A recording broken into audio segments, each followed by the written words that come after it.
పల్లెటూరుల్లో almost అందరి జీవనాధారం వ్యవసాయమే ఉంటుందండి.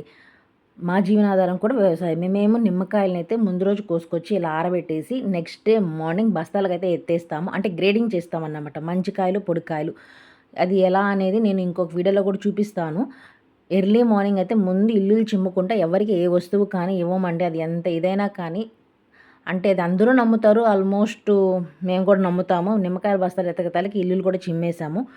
ఇంకా కొండ మీద అయితే ఉత్సవాలు అదే నూతన విగ్రహ ప్రతిష్ట ఉత్సవాలు జరుగుతున్నాయి కాబట్టి ఇల్లంతా నీట్‌గా ఉండాలనే ఇదితో నేను కూడా ఇల్లులైతే క్లీన్ చేసేస్తూ ఉన్నాను. మాదైతే టైల్స్ కాదు కాబట్టి గచ్చు కాబట్టి ఏ కాడికి కడుక్కోవాలి.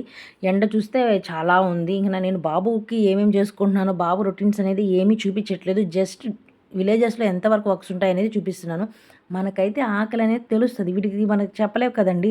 అందుకని వీటినైతే టయానికైతే పంపించాలి. నెక్స్ట్ వీడియోలో నిమ్మకాయలు ఎలా కోసుకొస్తాం ఏందని చెప్తాను.